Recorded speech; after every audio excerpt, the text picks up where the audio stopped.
What's going on, analysts? Welcome to the channel where we talk about all things crime analysis. In this video, I spoke with a former Canadian spy from CSIS.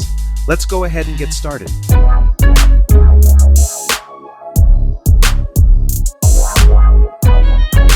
Today's guest is Andrew Kirsch, a former spy with the Canadian Security Intelligence Service, also known as CSIS. He's the author of the book, I Was Never Here, my true Canadian spy story of coffees, code names, and covert operations in the age of terrorism. He currently runs a risk consulting firm, the Kirsch Group. In this interview, I asked Andrew how he became a spy and what it was like. This is what he said. So I'm Andrew Kirsch, and I was, for just under a decade, I was an intelligence officer with CSIS. I was based out of Ottawa, and then spent most of my career in Toronto. I left a few years back, and now I consult. So I joke that now I help companies and governments protect themselves from the vulnerabilities that I used to exploit when I was an intelligence officer, by that information security, physical security. But really, it's lessons and the skills I developed while I was an intelligence officer with CSIS. And in my career, I was kind of an analyst. I know we will might talk about that, and also a field, kind of what we'd call a collector. I was in the field. I was knocking on doors and gathering information. And then I had the privilege of joining our special operations security team, which is the technical surveillance team. So we were the ones invoking warrant powers, planting microphones and cameras, and leveraging technology in place to gather information that people would otherwise have an expectation of privacy over, warranted, legal, all within the bounds of the law, but also kind of a fun, a neat experience. Things that if I wasn't doing under warrant powers would definitely be illegal. I got to do, and I wrote about my experience as a spy, as an intelligence officer in the book. I Was Never Here. Appreciate you mentioning that. And really, it's not a policy book. It's not a dense, book. It's a light-hearted look at what happened to people like me who kind of ran away and joined the circus. I say we ran away and joined the circus. I decided that maybe I'd like to become an intelligence officer once I realized that Canada had intelligence officers. And I, realized that there's not a lot of information available out there. They have CIA books every other week, so why can't we have one? And so I wrote, I wrote this book, available wherever you get, wherever you buy your books. And it's just kind of a look at what happens when you actually join up an organization we don't, unfortunately, hear much about. First of all, you say, the Canadian Security Intelligence Service, or CSIS. Not many people know that Canada has spies, that, what we do. And we get confused a lot with the CIA. I talk about this in the book. I say, I work for CSIS. Say, oh, you're like the CIA. Well, the CIA operates abroad and gathers foreign intelligence. In Canada, we're a strictly domestic security service. So people say, oh, you must be like the FBI. And I say, well, no, not exactly. The FBI is, they have enforcement powers. They're more closely aligned to our CMP. They can bring charges. In Canada, we align more closely with British, the Israeli-Australian model, where you have a foreign intelligence service and a domestic security service. But in Canada, we only have one. So we people think, oh, you must have a foreign intelligence service. You're just super quiet and sneaky about it. Well, no, we're not that good. We're only a domestic service with, within our mandate, we have some powers to collect information abroad, but it's on threats to the security of Canada. And there are 4 threats that CSIS is mandated to investigate, which is espionage and sabotage, foreign influenced activities, terrorism, and subversion. And that's it. I always joke, I say, money laundering, not our thing. And I knock on a door and someone would tell me, my neighbor's committing fraud. I'd say, well, that, I can't talk to you about fraud, or I call the police about that one. I'm just here to talk to you about, espionage or terrorism. And, obviously terrorism, when I was there, from 2006, 2016, domestic extremism, foreign fighters, people were getting involved in conflicts abroad was a big challenge. And today in the news, day after day, we're talking about foreign interference and that espionage side. So another part of CSIS's mandate, which is threats to our democracy, threats to economic security. So yeah, something that people don't know a lot about, but I think it's important because we're a domestic service. So when I was out knocking on doors and asking people for help, and I talk about this, I'm knocking on doors 20 minutes from where I grew up in Toronto and saying, hello, my name is Andrew, and I'm here from, the Canadian Security Intelligence Service. I need your help. And no one has any idea what that is. They think, what is this scam? Like, who are you really? Are you here to, clean my eavesdrops? Like, what, is this a CRA scam? I have to explain, no, we have a domestic security service that is mandated to investigate these threats, and we need your help. So that was another reason I want to write the book, is to say it's because we're domestic, because we're relying on our own communities for assistance. It's important people know about it. That when someone knocks on your door, you have some frame of reference, like, oh, these guys are, they're legit and they exist, and this is the stuff that they're asking about or usually ask about. So at CSIS, we have intelligence officers, and the intelligence officers are expected to be able to do two roles. And one is to be an analyst.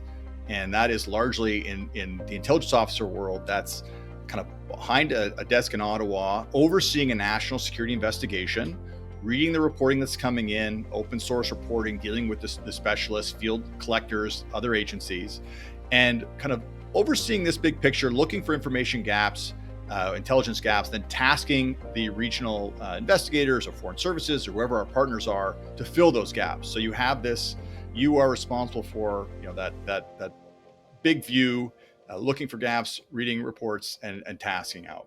And now that's the one side of the analysis. And the other is we have specialists, strategic analysts, tactical analysts, and they are also working in their field, whether they have specific expertise in the file that they're working, that they are able to draw on their experience and studies or language skills to provide some context and provide some insight. And there's open source analysts who are out there doing that in their specific area. And we're all kind of feeding into this person who's overseeing the investigation at CSIS. And that is how that all works together. And as I said, I did both the headquarters role, the overseeing, and also the collecting. So if you want to be an intelligence officer, you have to be able to do both. And that's kind of one of the messages I tell people as an intelligence officer. You can be a specialist as an analyst, and I can tell you, to your audience, many of them are interested. I always like to ask the question. I say, well, how do you want to spend your day, right? Because it's a different role. If you are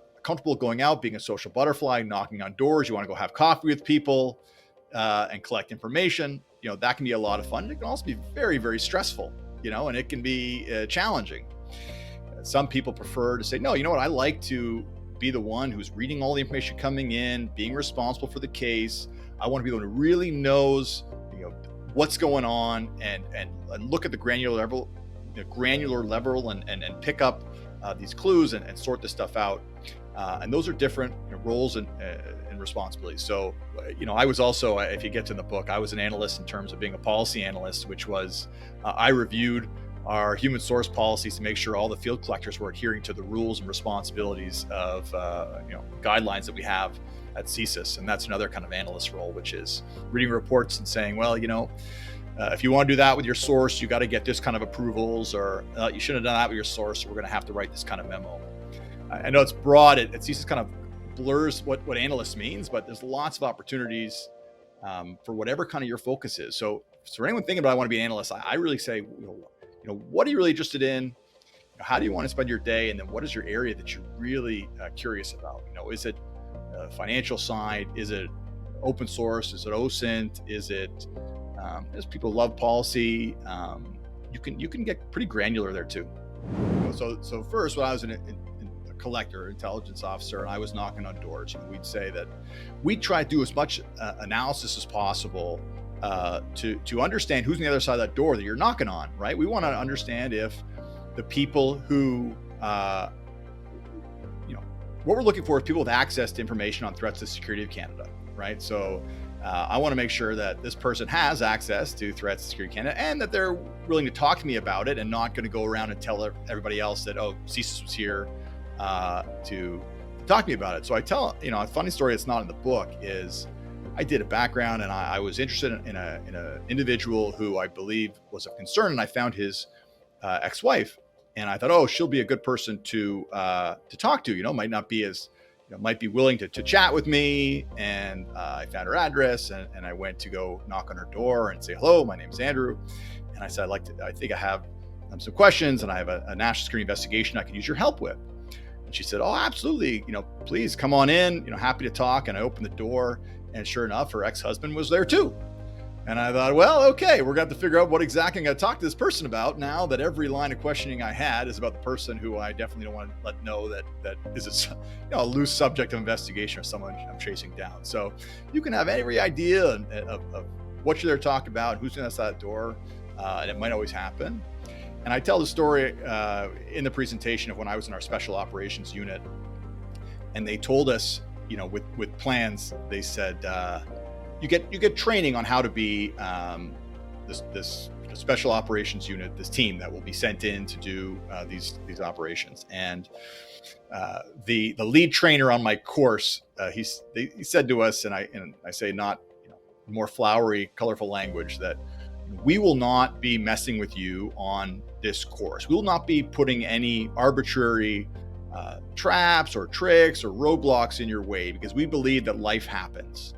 And when it does, we want you to know that this was not us, that this is life, that you not think we caused this. And we all laughed and thought, sure,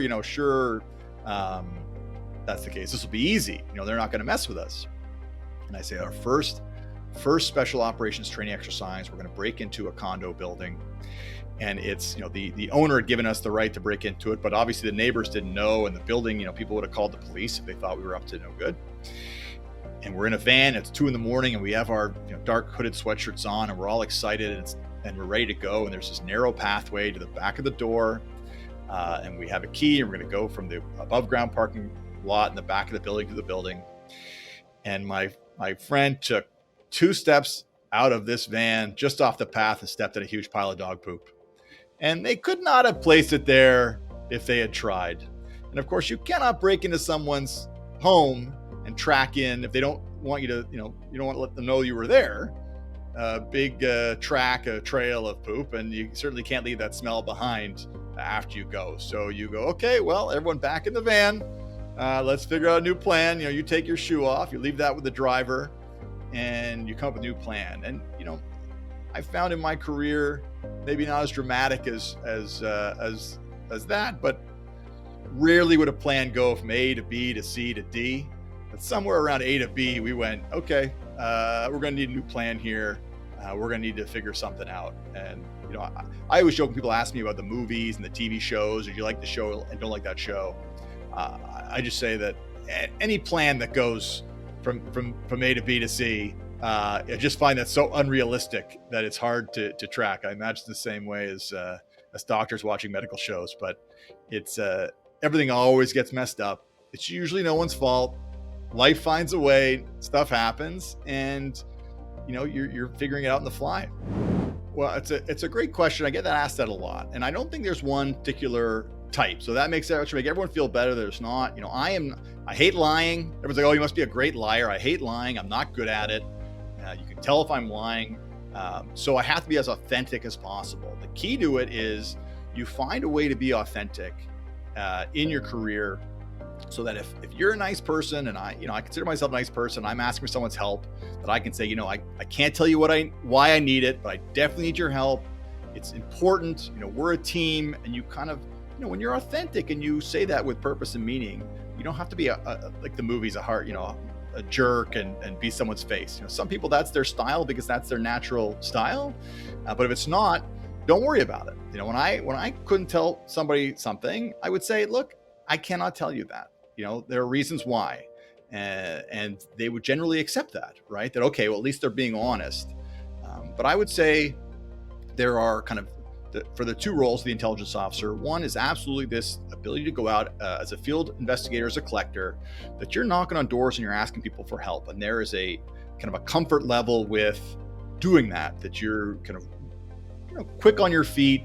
You're trying to build instant rapport with somebody on their doorstep who's never met you, who has really no reason to trust you besides a badge that no one's ever seen before. So it's not the authority that comes with who you are, how you approach them. And if you're able to build that instant rapport and relationship of trust, and that can be stressful and that cannot always go well. And you can leave conversations going like first dates, just say, that didn't go as well as I'd like, and I hope I get a second date, but I don't know if I will. And so there's a little bit of a resilience there. And on the on the analysis side, there really is you be interested in it. You have to, there's a diligence where you're wading through a lot of information. You're trying to understand it. You're trying to figure out what the important pieces are.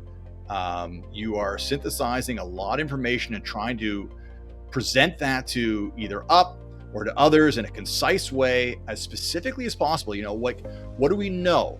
What do we think? Like, what is information? What is our analysis? Where does that come from? How can we corroborate that? Is that, how sure are we of this? And you can't gloss over that stuff. It's really important to be clear about what are facts and how do things relate. And so I would say an interest or curiosity, but really, I found that very interesting, that part of where you're saying, okay, well, if this person said this and this person said that, then what's the likelihood, probability, how confident can we be in this piece of information? And then what information do we need to be more confident, right? And putting that kind of puzzle together.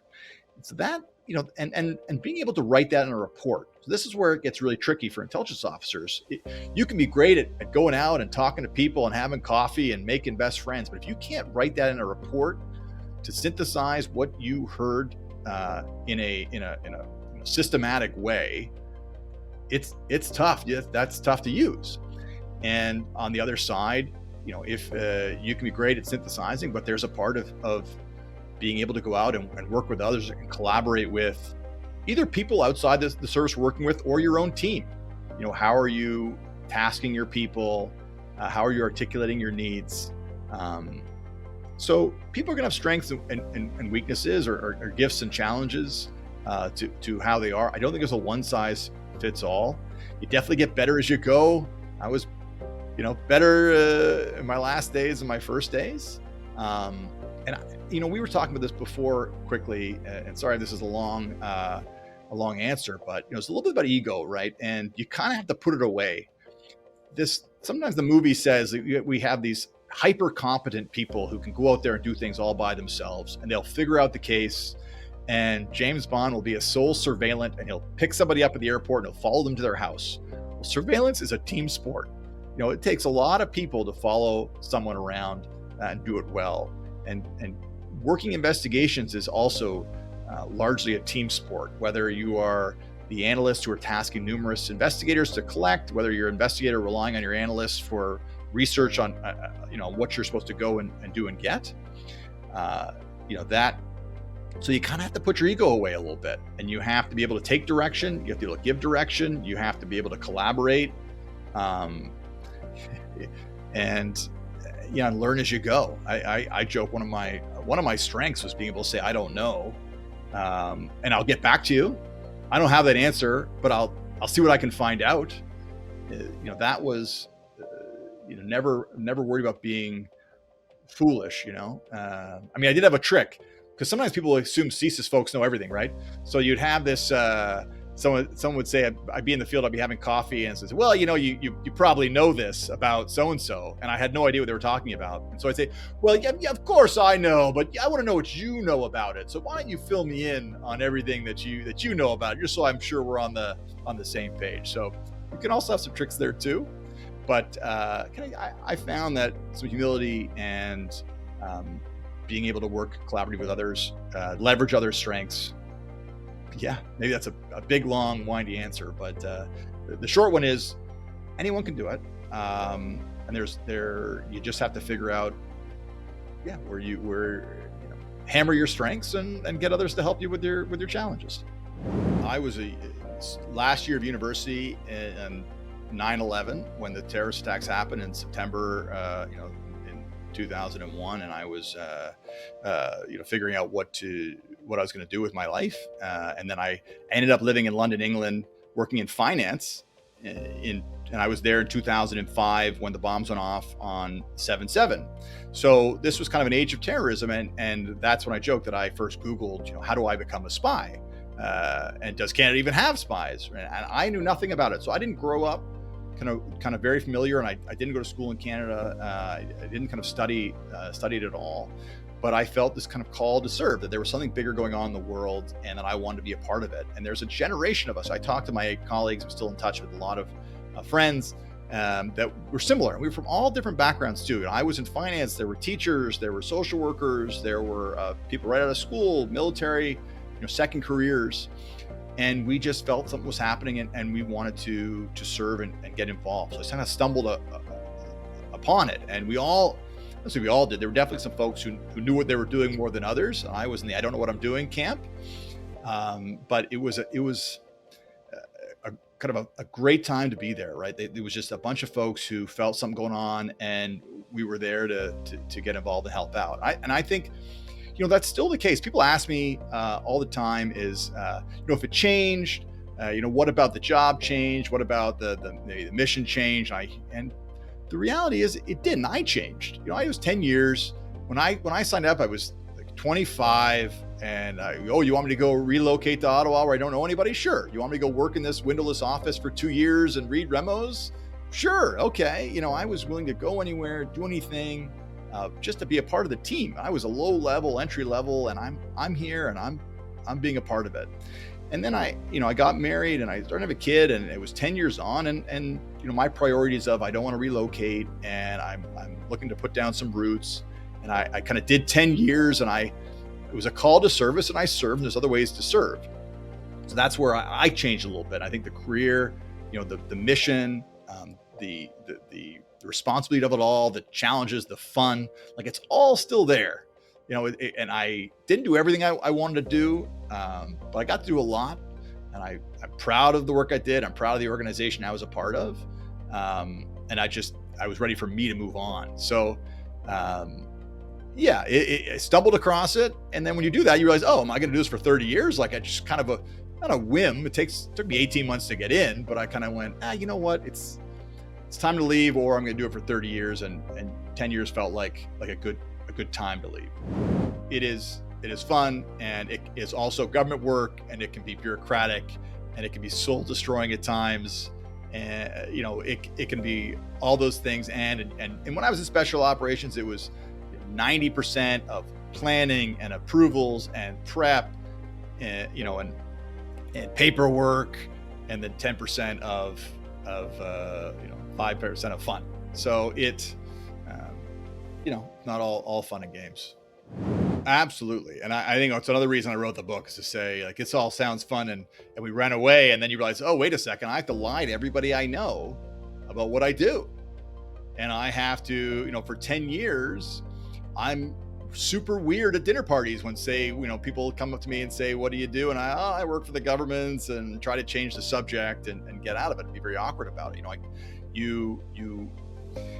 You have this other life, and you become very, very close with the people you work with, and even your sources, because you're more honest with them than many of the people in your, quote unquote, real life. I'm able to talk to the people at work about things that I cannot share with my, siblings and wife and best friends. And so that can be very isolating. It can feel very strange, to live this double life. It's fun, it's cool to have different names, and it's neat to run around, but you have to check back in with your real life, and when your partner says, how was your day, and you say, it was tough, and I can't say why, that has some challenges too.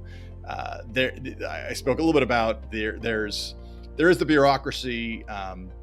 There are limitations what we can do. We're all confined for a variety of reasons on the risk appetite and things like that. So you can bump into that a little bit, and that can be frustrating for people who are like, I want to go and do all these amazing things, and they say, well, let's wait and see how things develop, and government can move very, very slowly. But for me, the challenge that I wish I'd always been able to handle a little bit better is that question of,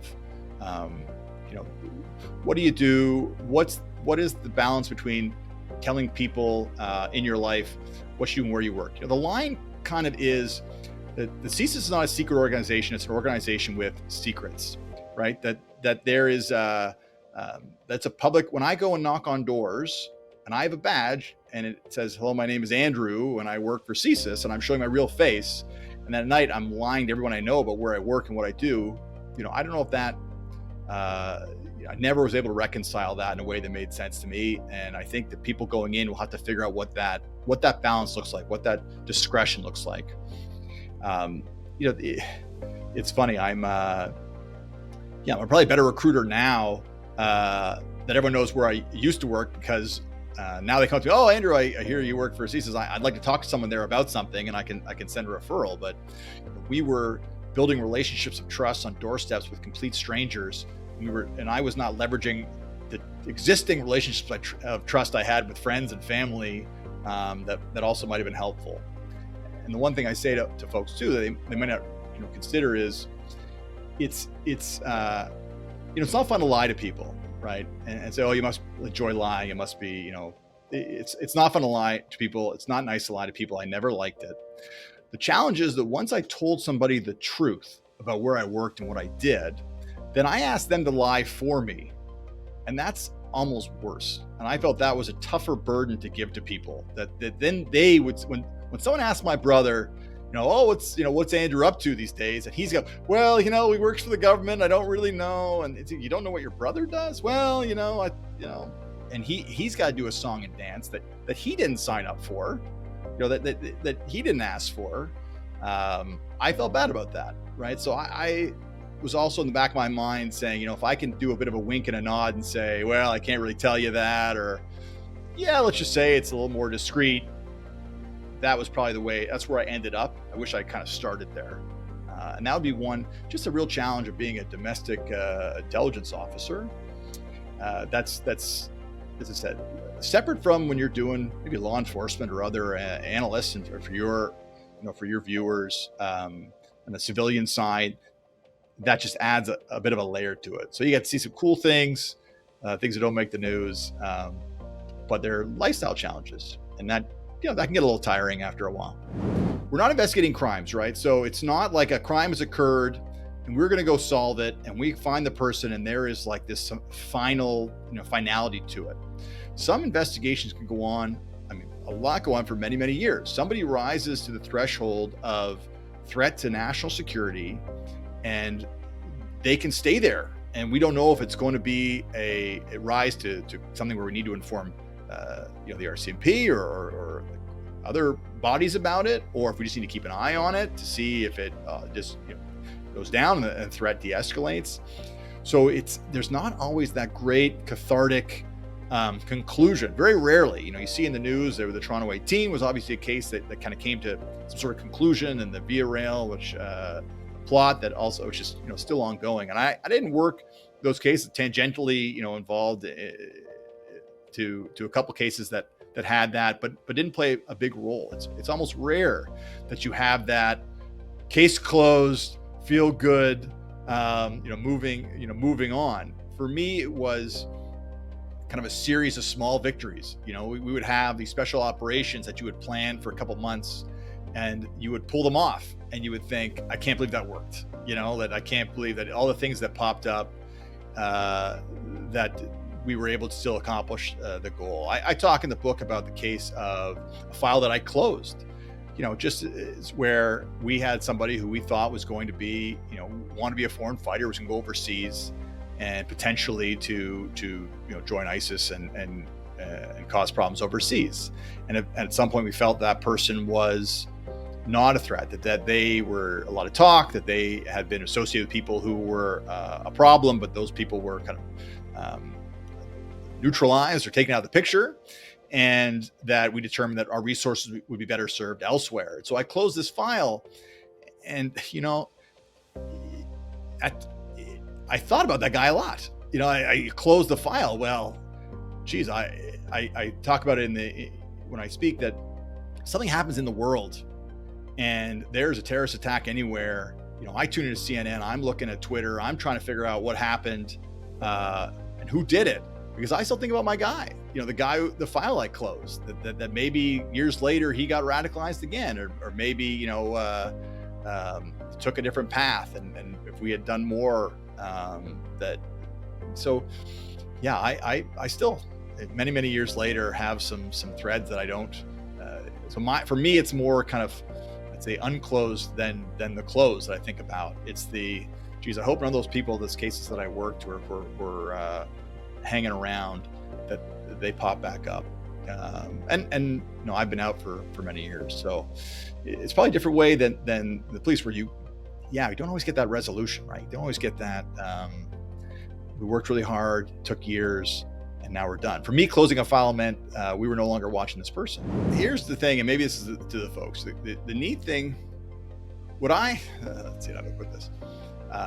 It can be very thankless, right? Like you're not supposed to tell anybody about where you work, what you're doing, but you also don't get any acknowledgement or a recognition, right? So there's no. I wrote the book, and then I had friends who didn't know where I worked send me a note and say thank you for your service, and which I had never heard in 10 years, because no one is supposed to know that, right? I'm not in any kind of uniform.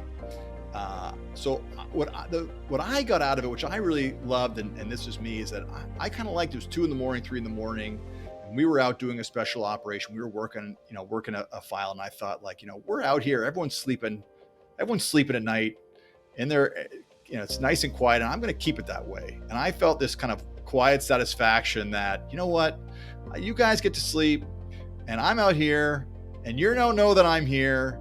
And I hope you never know that I'm here. I hope no one ever knows that I was ever here. And there was this quiet, like, we do our job really, really well. You'll never know about it, right? And we all took satisfaction with that. We would, the team, the group, because you have to, right? Because that person, if something were to happen to that person, they would get deported. If they would, be whatever, they wouldn't know it was you. You'd never stand up in front of them. You'd never say, hey, I got you. There's just this quiet, I'm part of a machine. I also like that part of it too. I said, I was part of a group. I was a part of this larger machine of people who came together to keep Canadians safe. And I love being a part of it. It was fun for me to be part of that group, to where of a very small group that only we had all these inside stories and inside jokes, and that no one else knew about it. That was also kind of fun and satisfying too. And we absolutely did good work. Like some of the cases I worked, some of the implants we planted, gathered information that helped cases. But those were the investigators' cases. I was a support unit, right? As I'm sure you talked to others, and I think we spoke about this too, right? I was ops support. We were deployed as a resource to help investigators, help analysts, help caseworkers with their case, to gather information. So they didn't always see those things through. We didn't have the time to check in to know how everything went, or months later if it was helpful or not. We were on to the next case. So we had to have this kind of quiet satisfaction that we did the work that people asked us to, that we didn't get caught, and hopefully that helps. So there's nothing ever put, I'm a meddling spy. Like, by no means am I a super soldier, and you're not going to read the book and go, oh my, this guy, he did X, Y, and Z. I think if anything, you go, oh wow, just some people ran away and wanted to do good work and joined this team and did the best they can and made mistakes, but did the best they could. And you put enough of those folks together and give them a mandate, then we keep Canada nice, hopefully a nice, safe place. It's fun to be surrounded by the same like-minded people. That's also, I think, what the fun parts of the job. I miss that. I don't miss necessarily the cases. I don't miss that. But you imagine that's something that, your listeners are passionate about. Imagine being surrounded by folks like that. For the most part, there's bad apples and all that. But for the most part, people are all trying their best in these weird, crazy jobs that have lots of challenges, but you're all, for the most, there for trying their best and pulling together. It's a fun place to be a part of. It's a fun community to be a part of. That's why I think there's a lot of kindred spirits. I know most law enforcement hate CSIS. They call us a black hole. We can't tell them anything. I get all the complaints, but we're all kind of part of the same. We're all part of the same team, right? We're all doing our own small part. Because intelligence officers are expected to do both roles, and you're usually dealing with somebody who has been on the other side, right? So you do have a lot of times our analysts who are in that role are also previous, collectors or will be deployed to the region at some point. So there is some I would say some sympathy is the challenges that everybody has, but you still have to do your role and function. So there's not, the analysts have their job, and that's to hold the field collectors, to task them and to hold them accountable and to drive the investigation. And so you'll have the back and forth there. Absolutely, especially among colleagues maybe work in the field together. Then their friend goes back and now is the person overseeing their investigation from the analyst role, and he's like, "Hey, you've changed, man. Come on, what's going on out here, and help me out." But yeah, that's it's kind of an interesting dynamic because of that, because people kind of do both roles. Well, so there's different analysts, right? There is the kind of the investigation, the intelligence officers who serve as analysts on investigative desks, which are overseeing national. So they're working with the regions. The regions will manage their own files. They'll manage their cases. They'll have their persons of interest and subject of interest. But in an area, in a threat area, that does get fed back to the headquarters, who oversees the national program, who will say, okay, well, this is what's going on in this particular area in Toronto, and this is what's going on in this particular area in another region. And where there are gaps, where they can fill gaps, where they can kind of help coordinate, they do. There's also specific analysts who might be a tactical or strategic analyst that are resources on those desks as well that will feed in. So I know we unfortunately using analysts in a broad brush, but the analysts that are overseeing the investigation from headquarters, if they're intelligence officers, yeah, they can absolutely be future field investigators or past field investigators who go back to Ottawa and get rotated out.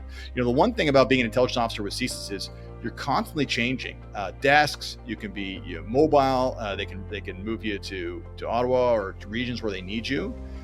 They kind of say, don't read the book don't read the book until you get to your desk, which is, don't buy the book on Russia until you're sitting at the Russia desk. Don't because that might change.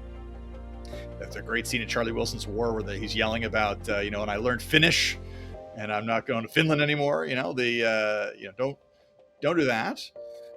But they'll move you around every couple of years. You have an opportunity possibly to change desks. So not only are you kind of interchangeable in a bad way, but that you can be an investigator, collector, and also an analyst on those two roles. You can also do that on a number of files. You can be working Al-Qaeda 1 year and then go to kind of counterintelligence 2 years later. That you are adept at being able to have the skills to be able to pick up different files. And then that's where the kind of the technical expertise, the tactical analysts, strategic analysts, the folks who they are resources that are dedicated towards their fields, and they don't move.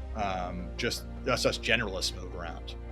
The amount of information that is now available, back when I was running around in the early 2007, 8, just the volume of data, we were really tasked with collecting information, and that was trying to find, information on threats to the security of Canada. And now there is so much data and information available that the big challenge is this relevant? Is this, important? What does all this data about an individual say about them? How do we make sense of it? You could have I always say the case of this phone number is in touch, in constant contact with a person of interest. Well, is that because that's someone who's sympathetic, or is that because it's the pizza shop they call to order pizzas every Friday night, right? You might have people in touch, you might have links, and the real job is to sift through it and to draw to make informed analysis of that data on the threats. And I always joke that I say, I wish I'd paid more attention to the techs when I was there, because they were starting to deploy these tools. They were having an understanding of people's digital profile, how to gather information, how to gather the right type of information, how to sift through it, how to kind of chuck out the bad stuff, the bad info. And that's going to be of the future, because we have so much publicly available information about us. We absolutely need to leverage the tools that exist to wade through it, and process that into actionable intelligence. That is the key for analysts of the future. It is, and it's only going to get more so. I don't see that changing anytime soon. I don't see the explosion of data that's currently available slowing down. It's only going to be more. So when I go knock on a door, I used to do a Google search of somebody before I went to talk to them, and I would be lucky if I could find an article of them in the paper that said they volunteered at a local charity event. Like, oh, this person is civically minded. Well, now I can go on Facebook. I can see if they're liking the photos of their neighbor who might be a subject of interest. I can see, LinkedIn, what they're doing, where they work, who they have access to, who they're connected to. I can go on Twitter and see every thought they've ever had in their life. There's all this open information available to be able to kind of talk to use to see if these are the people we want to talk to, the people we don't want to talk to, and how might we approach them if we do want to make an approach.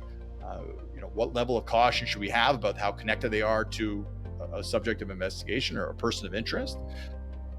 We can get all that information now, and it's just going through it, harvesting it, going through it to make sense of it. And and on the defensive side, look, if we can do this, their adversaries can do this too.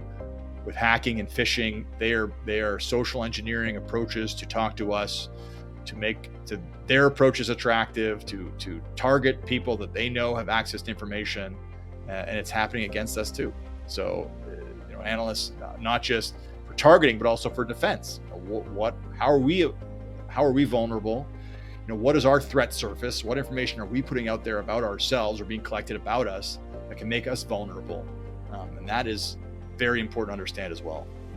The best intelligence officer I know who could do both the field investigator role and the analyst role as intelligence officer took 4 times for him to get in, applied 4 times and got rejected 3 times. And on the 4th application, made it through, and then waited the 15 months or year or whatever we all waited to get in. And there was a determination there.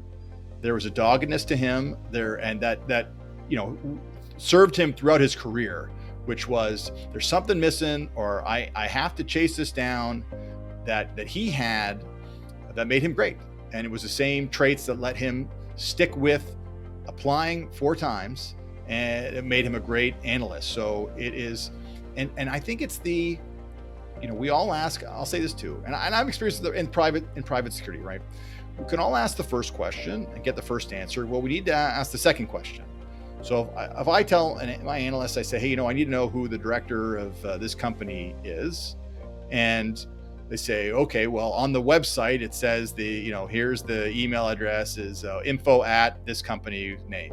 And I say, well, no, you got to email that company. You got to call up and get the name. You got to get, you got to get not just that first, okay, well, I found this first piece of information. It's like, follow that thread, get to that core piece of information. Ask the second question, pick up the phone, shoot an email, ask for help, talk to others. And if you have confidence and are comfortable doing that, you're going to be a great analyst. That will be a key, the key for you. We were very collaborative, right? Also, it's critical thinking. It is sharing ideas. It's being able to think a little outside the box and not be afraid to seem not foolish, but just throw out all your ideas, right? And go, what if we tried this, or what does this make sense, or I'm thinking about this. So it's having the ideas, not being afraid to share them. I had a colleague who used to kind of half jokingly, but I'd throw out a crazy idea for a special operation. I'd say, well, what if we did this, this, this? And she would say, well, absolutely not. I say, okay, well, it's never said that was a dumb idea. I said, we can't do that. That's not going to work. But we are, so you drilling down, asking the right questions, asking multiple questions, and bouncing ideas off of folks, and not being, afraid of that. You train around the databases, right? You're getting comfortable with database. I'm sure it's the same way where it was with you guys, where you're getting used to your searches and how you search for things and how you pull information out. And the loneliest feeling in the world is when you're looking for something and you find nothing, and you assume it's going to be there. You think a piece of information is going to be there, and you cannot find it. And you think, well, it must be there and I can't find it. Or maybe it's not there.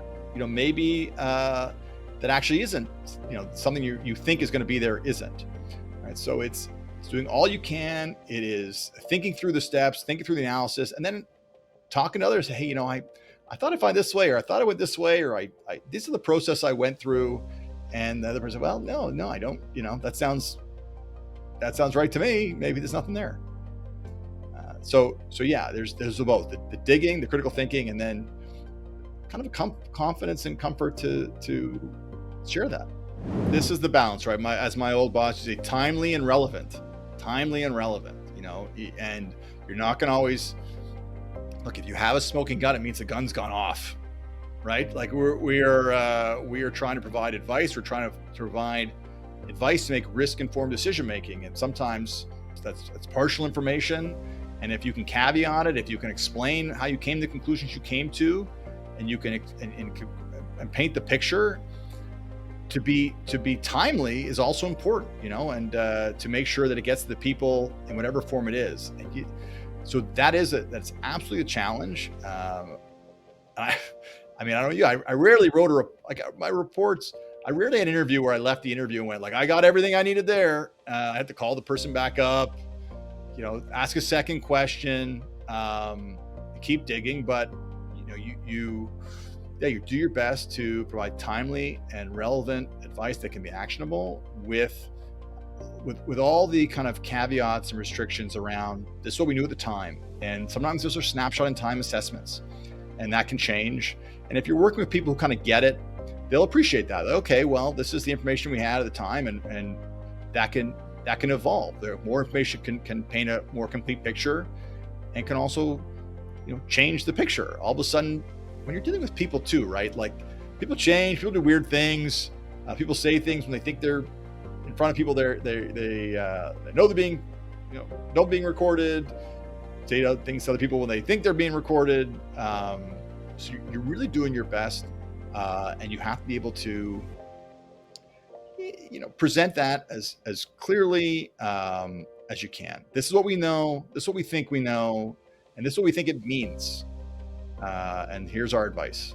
Look, I'll say this about my. If you're watching this and you're interested in a career in intelligence or law enforcement, and you want to get involved, do it. It's great. It's fun. I don't think you'd be doing this if you walked away and were miserable after your years of service, and I certainly wasn't. And we need more people. This threat is not going away. The challenges are evolving, and those folks, the analysts especially, who are able to gather, interpret, articulate the information are going to be super important resources, whether it's public service or in the private sector. The more folks we have out there, the better. So my wisdom would be this, is that whatever safety Canada enjoys, and we can all debate if Canada's a safe country. I think that it is, but obviously, whatever safety and security that we enjoy, it's not an accident. It's not guaranteed to continue. It's because every day people in the intelligence community, the law enforcement community, the military and private security, get up and do what they can to keep it that way. And, we need all the good people we can get. So, don't think there's not good work to do. It's not a fun, interesting, and challenging and weird at times career. It is, but it can also be very rewarding and fun. That's Andrew Kirsch, former Canadian spy, author, and consultant. Check out his book, I Was Never Here. The link is in the description below. If you enjoyed this video, smash that like, hit subscribe, and click that bell.